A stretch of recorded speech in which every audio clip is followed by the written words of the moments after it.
Community networking fails to uplift humanity versus uplift society by Renee Lindstrom, founder of Inside Awareness for Integrative Somatic Learning.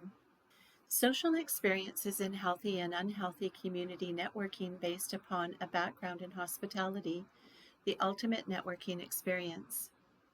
As a somatic empath, one socially conditioned behavior I never enjoyed was the superficial intent of networking. An empath, or at least this one, requires depth in connection with others through their interactive exchange and contribution. It needs to be intriguing and meaningful. Conversations about other people in this setting, discussing personal opinions or judgments about others, who is sleeping with whom and what others have, can be described in the statement, "Let me out of here." The only person I want to hear opinions or judgments from is a professional I have chosen to engage with. The only person I want to talk with about sleeping with is the person I'm sleeping with. Comparisons with others on what they have acquired is lowbrow and interferes with creating one's own destiny. It hijacks a person away from creating their own and instead transports them into longing for someone else's destiny, or worse yet, trying to live in someone else's energy. It's the ultimate fake. Everyone sees and hears it, yet is too afraid to speak out about it to that person's face. Instead, they speak behind it, which is even worse. What I'm describing here is sociopathic, yet is familiar and usually not addressed.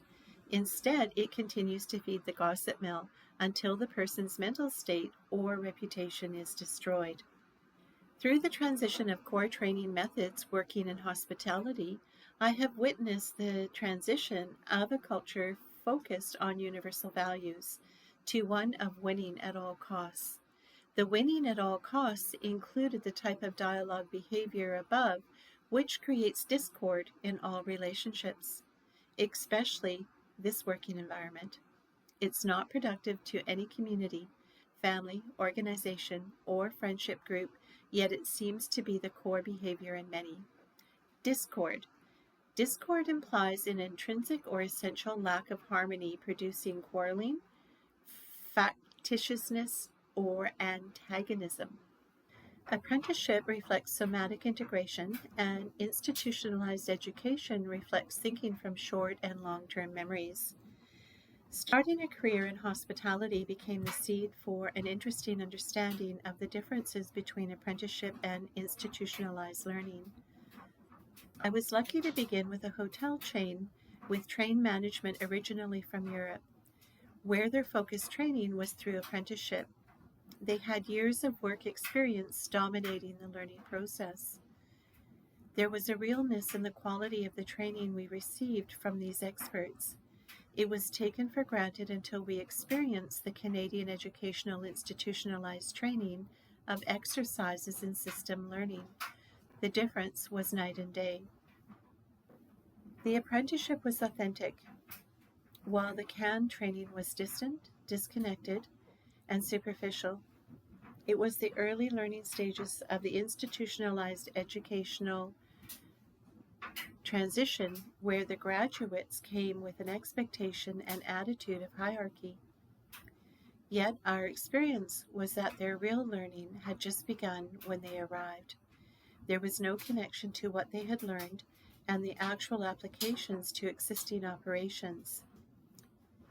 So their first attempt was to change the system into one that didn't function. Too many parts were missing. If you think back to your high school days, you may have had a requirement of going into someone's workspace for a week for job exposure. You would go in and be given odd jobs to find out what it was like in the real world of employment. This is what it was like with these newly educated recruits. They had no actual somatic skill. They had to learn it, yet they had grandiose attitudes. What a challenge. Along with this challenge came a false persona when it came to networking and connecting. They came into an environment where there was a focus on celebrating hard work and achievement that was grounded in collaboration. If you think back to your high school days, you may have had a requirement of going into someone's workspace for a week for job exposure. You would go in and be given odd jobs to find out what it was like in the real world of employment. This is what it was like with these newly educated recruits. They had no actual somatic experience. They had to learn it. Yet they had grandiose attitudes. What a challenge! Along with this challenge came a false persona when it came to networking and connecting. They came into an environment where there was a focus on celebrating hard work and achievement that was grounded in collaboration. What they brought was a focus on getting ahead by who you knew and who you could charm. It was a new phenomenon. It was awkward and uncomfortable to observe and experience. It seemed like a total disconnect from our reality. Many at the beginning left the field due to the extreme separation at that time. It eventually integrated, and when it did, I noticed a shift in the industry from a core focus on service and pride that was healthy and was based upon accomplishment to a focus on achieving at all costs, regardless of the consequences.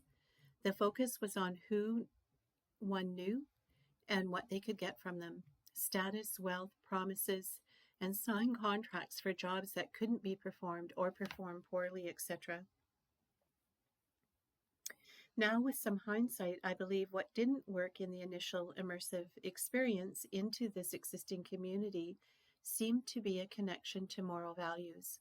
I'm referring to universal values of respect, equality, mutuality, inclusion, acceptance, efficiency, humanity, empathy, trust, honesty, authenticity, independence, etc. This was long before defining universal values and integrating the connection between their definition and core response.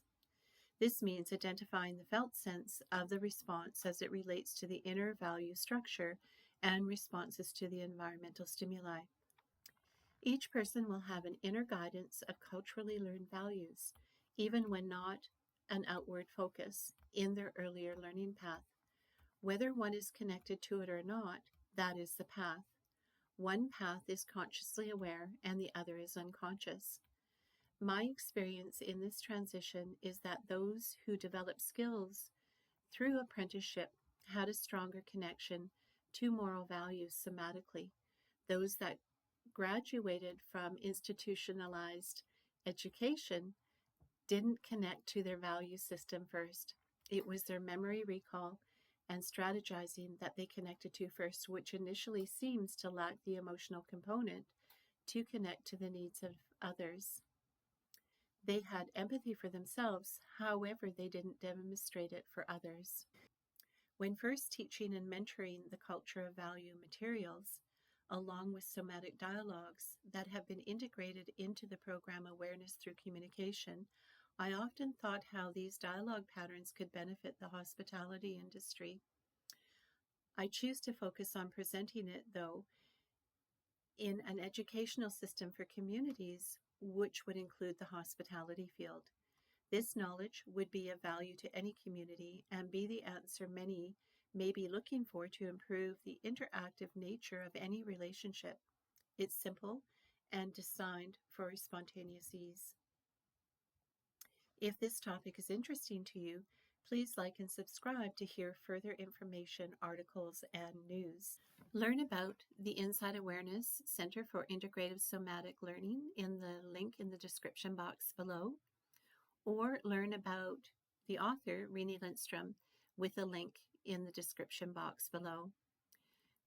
Discover more about Inside Awareness for Integrative Somatic Learning, lifestyle areas, and the somatic archetypes at the link to the Learning Center, Inside Awareness, in the description box below.